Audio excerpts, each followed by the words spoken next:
लाल जेठानी। सुगंधा, जैसा नाम वैसा ही किरदार। एक बहुत ही प्यारी सी लड़की थी सुगंधा।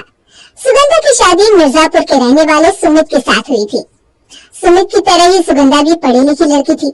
ससुराल में उसके पति के अलावा उसका एक देवर शांतनु और सास ससुर थे। शादी के बाद, अरे भाई किसने बुलाया तुझे और ये कमरे में फूल क्यों टांग रहा है?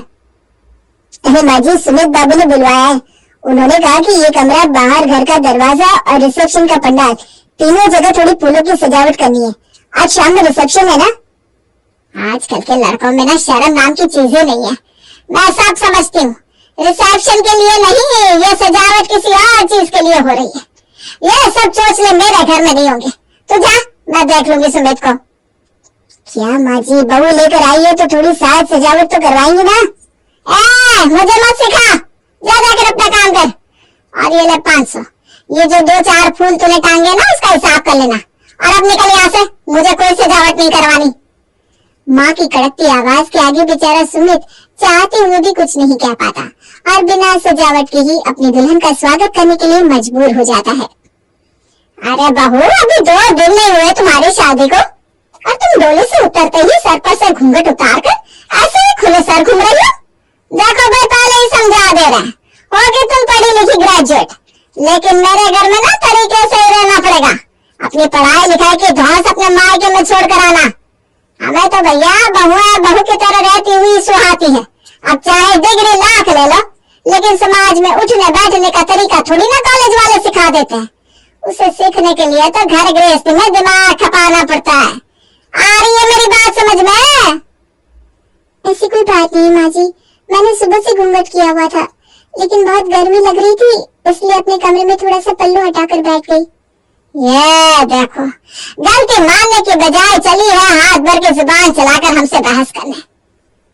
अब रामवती की स्वभाव से आप इतना तो समझ ही गए होंगे कि जब बहू का स्वागत ऐसा हुआ है, तो आने वाले दिनों में बेचारी सुगंधा को और क्या क्या नहीं देखना पड़ेगा। तभी सुगंधा अपनी सास रामवती को खुश करने की जितनी भी कोशिश करती, रामवती उसके किए हुए काम में कुछ न कुछ कमी निकाल लेती और फिर लगती उसे खरी खोटी सुनाने। सुगंधा, अरे भाई क्या है ये? तुम्हारे मायके से तुम्हारी मम्मी ने होली पर सूट क्यों भेजा है? कौन पहनेगा इन सूटों को? मम्मी जी, अब तो शादी को 1 साल हो चुका है। मैंने मम्मी से कहकर इस बार साड़ी की जगह सूट मंगवाया है। साड़ी पहनकर घर का काम करने में बड़ी दिक्कत होती है, इसीलिए मैंने सोचा कि एक तो सूट सिलवा लेती हूँ। अरे मैं अभी जिंदा हूँ, ये तुझे याद है या नहीं? मुझसे बिना पूछे ही तूने अपने घर से सूट मंगा लिया। देख बहू, मैंने तुझे पहले भी समझाया है, एक बार और समझा देती हूँ। ये आजकल की लड़कियों की तरह हवा में उड़ने की कोई जरूरत नहीं है। हमारे घर की बहुओं ने ना आज तक सूट पहने हैं, ना आगे पहने की। ये सूट तूने जितनी तेजी से मंगवाया है ना, उतनी तेजी से अपने मायके वापस भिजवा दे, वरना अगर ये बात मैं तुम्हारी मम्मी से कहूंगी ना, तो शायद तुम्हें अच्छा नहीं लगेगा। सास की बात सुनकर बेचारी सुगंधा उदास मन से सूट वापस मायके भेज देती है। भाभी प्लीज ये नाश्ता थोड़ा जल्दी बना दिया करो ना, रोज मुझे निकलने में देर हो जाती है। हाँ देवर जी, बस 2 मिनट। अरे भाई, आज चाय मिलेगी या बस देवर की सेवा में लगी रहोगी? हाँ जी, आप भी कैसी बात करते हैं, चाय क्यों नहीं मिलेगी? आप बैठिए ना, बस मुझे 10 मिनट का टाइम दीजिए, मैं फटाफट आपके लिए चाय लेकर आती हूँ। शांतनु भैया को सुबह जल्दी निकलना होता है ना, इसलिए रोज उनका नाश्ता और आपकी चाय का समय आपस में भिड़ जाते हैं। सुबह 5 बजे उठने के बाद भी बेचारी सुगंधा पूरे घर में भागती फिरती रहती, लेकिन घर के काम थे कि सिमटने का नाम ही नहीं लेते थे। और वही होता भी क्यों नहीं, इतने बड़े परिवार में उसका हाथ बटाने वाला तो कोई था नहीं। जिसको देखो बस सुगंधा सुगंधा कहकर आवाज लगाता रहता, लेकिन अपनी जगह से हिलने का नाम न लेता। धीरे धीरे सुगंधा इस माहौल में ढलने लगी थी। हालांकि इतना दौड़ने, भागने और थका देने वाले काम करने के बाद उसका भी मन तो चाहता कि वो 2 घड़ी आराम कर ले, लेकिन अपनी जिम्मेदारी समझकर वो सभी फर्ज बखूबी निभा रही थी। धीरे धीरे समय बीता और सुगंधा की शादी को 2 साल बीत गए। माँ जी, आप दादी बनने वाली हैं। अरे वाह बहू, ये तो तूने बहुत अच्छी खबर सुनाई। अरे अब तो तू जल्दी से पोते का मुंह दिखा दे, फिर मैं पूरे मोहल्ले में घी के लड्डू बांटूंगी। वो माँ, मैं सोच रहा था कि घर में काम बहुत है और करने वाली ये अकेली है, ऐसा करते ना कि इसकी मदद के लिए एक झाड़ू पोछा वाली रख लेते, और वैसे भी ऐसी हालत में ये बहुत ज्यादा मेहनत का काम कर भी तो नहीं पाएगी ना। ला जी, आ गए बड़े बीवी के हिमायती। और तुझे किसने कह दिया कि प्रेगनेंसी में घर के काम करने से कुछ नुकसान होता है? अरे बेटा, हमने पूरे 9 महीने तक काम किया, तो क्या हमारे बच्चे पैदा नहीं हुए? और आज के जमाने में काम ही क्या है, हर चीज की तो सुख सुविधा है, मेहनत का काम ही क्या रहता है घर में। हमने ऐसी हालत में भी खेतों का भी काम किया, घर का भी किया, बच्चे भी पाले। हमारी मदद करने को तो कभी तुम्हारे बाबूजी ने कोई नौकर चाकर नहीं रखे। आजकल के बच्चे बीवियों को सर पर चढ़ा कर रखते हैं बस। अरे जरा सा 4 कमरे का मकान है हमारा, झाड़ू पोछा लगा लेगी तो घिसेगी नहीं तेरी बीवी। उल्टा ऐसी हालत में काम करने से फायदा ही होता है, आराम से डिलीवरी हो जाएगी, वरना कटवाते रहना पेट। सास के मुंह से खरी खोटी सुनने के बाद सुगंधा को इतना समझ में आ गया था कि प्रेगनेंसी के 9 महीनों में भी उसे एक दिन भी आराम नहीं मिलने वाला, क्योंकि सास रामवती ने तो अपने तेवर पहले दिन ही दिखा दिए थे। खैर, बेचारी सुगंधा पूरे 9 महीने तक गिरते पड़ते सबका काम करती रहती है, और 9 महीने बाद एक सुंदर सा बच्चा उसकी गोद में आ जाता है, डिलीवरी के 10वें दिन। राम, मेरी तो कमर टूट गई। अरे भाई, अब इस बुढ़ापे में मुझसे तो रोटियां बनाकर खिलाई नहीं जाएगी। काम करते करते मेरा तो पूरा शरीर दर्द से टूट रहा है। आजकल की बहू के अंदर ताकत ही कहाँ है। 10 दिन हो गए बच्चा पैदा हुए, लेकिन अभी तक बिस्तर पर ऐसे पड़ी हुई है जैसे कोई मरीज हो। अरे हमारे जमाने में घर में बच्चा पैदा होते थे, और उसके बाद भी अगले दिन से औरत लग जाती थी घर गृहस्थी समेटने में। और डिलीवरी कोई बीमारी थोड़ी ना है कि महीनों तक बिस्तर तोड़ने की जरूरत पड़े। माँ, यहाँ पर मुझे बनाकर खिलाना मम्मी जी को बहुत भारी पड़ रहा है। 2 रोटी खिलाती है, उसके लिए भी दिन रात ताने देती है।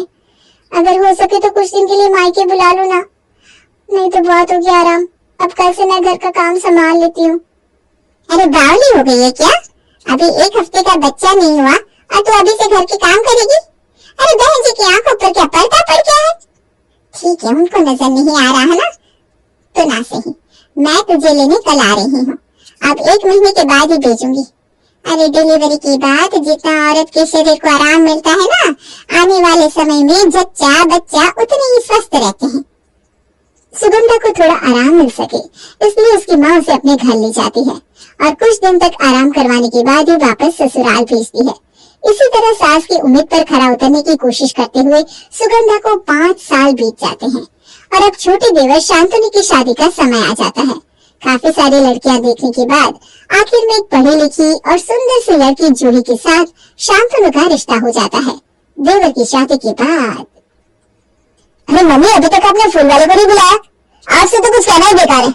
मैंने वादा किया है जूही से, उसका स्वागत बिल्कुल राजकुमारी की तरह करने वाला हूँ मैं। अरे बेटा, क्यों उतावला हो रहा है? अभी जब तक ये सारी रस्में चलेगी ना, तब तक फूल वाला सब सजा देगा। फिर खूब स्वागत कर लेना अपनी बीवी का। ये आजकल के बच्चे भी ना सब कुछ अपने हिसाब से चाहिए। चलो भाई, कर लो अपनी मनमानी, हम रोकने वाले कौन होते हैं? सास के मुंह से ये बात सुनकर सुगंधा ठगी सी रह गई थी। हमारी शादी के समय तो माँ जी ने फूल वाले को ऐसे खदेड़ दिया था जैसे वो हमारे कमरे में फूल नहीं बम लगाने आया हो। और ये देखो, इस जूही के स्वागत के लिए तो बिछी जा रही है माँ जी। ये तो गलत बात है। 2 दिन बाद। माँ जी, किचन में बहुत गर्मी रहती है, यहाँ पर एसी क्यों नहीं लगवा देते? मुझसे ना इतनी गर्मी में काम नहीं हो रहा बिल्कुल भी। अरे बेटा, क्यों चिंता कर रही है? साड़ी पहन रखी है ना, इसकी वजह से तुझे ज्यादा गर्मी लग रही है, वरना मेरी रसोई में ना बिल्कुल भी गर्मी नहीं है। तो ऐसा कर बेटा, ये जो हॉल में कूलर लगा हुआ है ना, जब रसोई में काम करने आती है तो इसे चला लिया कर, थोड़ा रसोई में भी ठंडक हो जाएगी। और क्या जरूरत है ये पल्लू सर पर टिका कर खाना बनाने की है? हटा दे इसे, गर्मी बहुत है। सुगंधा सास के दोगलेपन को महसूस तो बहुत अच्छे से कर पा रही थी, लेकिन अपने सुशील स्वभाव के कारण उसने अभी तक रामवती को कुछ कहा नहीं था। लेकिन ये पल पल होता भेदभाव उसे भीतर तक खल रहा था। और कहते हैं ना, जब मन में एक के बाद एक बातें भरती जाती है तो एक दिन उनमें सीधा विस्फोट हो ही जाता है। बस अब सुगंधा उस दिन का इंतजार कर रही थी जिस दिन उसके सब्र का पैमाना छलकेगा और घर में विस्फोट होगा। जब से देवरानी जूही घर में आई थी, सासू माँ तो अपने आप को ऐसे पेश कर रही थी जैसे वो दुनिया की सबसे मॉडर्न और आजाद ख्याल सास हो। पहले नई बहू के लिए उन्होंने उसका कमरा और पूरा घर फूलों से सजाया। उसके बाद उसको सर पर से पल्लू हटाने की परमिशन दे दी। और बात इतने पर ही खत्म नहीं हुई। शादी के तीसरे दिन ही जूही सूट पहनकर रसोई में आकर खड़ी हो जाती है। अरे जूही, ये क्या किया? पता भी अगर माँ जी ने देख लिया ना तो बवाल हो जाएगा। क्यों भाभी, ऐसा क्या गलत किया मैंने? अरे तुम्हें पता नहीं है क्या? तुम्हें क्या लगता है मुझे 24 घंटे इस साड़ी में लिपटे रहना बहुत पसंद है? माँ जी को कतई पसंद नहीं कि घर की बहुएं साड़ी के अलावा कोई भी दूसरा कपड़ा अपने बदन पर पहने। और इस सूट से ना उन्हें सख्त चिढ़ है। अभी भी समय है, जाकर जल्दी से साड़ी पहनकर आजा। अरे भाभी, सूट पहनने में क्या खराबी है? आप कह रहे हो, मैं अभी जाकर खुद ही माँ जी से पूछ लेती हूँ। इतना कहकर जूही खिलखिलाते हुए सास के सामने पहुंच जाती है। माँ जी, सुगंधा भाभी कह रही है कि आपको मेरे सूट पहनने से ऐतराज होगा। ये सही बात है क्या? अरे नहीं ना बेटा, और तू तो सूट में कितनी प्यारी लग रही है, और मुझे क्या ऐतराज होगा भला? ठीक है, तुझे साड़ी में कंफर्टेबल नहीं लगता तो तू सूट पहन लिया कर। माँ जी, जूही की परेशानी तो आपको 2 दिन में ही समझ में आ गई, और मैं यहाँ 5 साल से साड़ी में लिपट कर घर के सारे काम निपटा रही हूँ, तो मेरी परेशानी आपको दिखाई नहीं दे रही? सुगंधा की बातों का सास रामवती के पास कोई जवाब नहीं था, इसलिए वो मुंह टेढ़ा करते हुए वहां से निकल जाती है। शादी को 15 दिन ही बीते थे कि देवरानी जूही मुंह लटकाकर सास के पास आकर खड़ी हो जाती है। माँ जी, मैंने तो सोचा था शादी के बाद मैं जॉब छोड़कर घर में ही रहूंगी और घर के कामों में मन लगाऊंगी, लेकिन 15 दिन में मुझे समझ में आ गया कि घर भर चलाना ना मेरे बस की बात नहीं है। हाँ, मेरे लिए तो मेरी नौकरी ठीक थी, इसलिए मैंने अपने ऑफिस में बात कर ली है, मैं वापस अपनी जॉब ज्वाइन कर रही हूँ। अरे बेटा, तो क्या हो गया? देख, हर किसी की ना अपनी अपनी पसंद होती है। जैसे कोई खाना अच्छा बना लेता है तो कोई साफ सफाई में माहिर होता है, वैसे ही हर लड़की घर चलाने में अव्वल हो ऐसा कोई जरूरी नहीं है। ठीक है बेटा, तुझे जो काम अच्छे से आता है तू वही कर, और घर की क्या बात है, घर चलाने के लिए तो मैं हूँ, बड़ी बहू है, घर के काम तो पहले भी हो ही रहे थे ना। सास के मुंह से झड़ते हुए फूलों को देख आज सुगंधा के बर्दाश्त की हद हो गई थी। माँ जी, कितनी आसानी से कह दिया आपने जूही को कि वो वापस से अपना ऑफिस ज्वाइन कर सकती है। मुझे ऐसा क्यों लग रहा है कि मुझे आप अंगूठा टेक समझती हैं? अरे शादी के बाद मैं कितना गिड़गिड़ाई थी आपके सामने कि मेरी नौकरी मत छुड़वाइए, लेकिन याद है ना आपने क्या कहा था?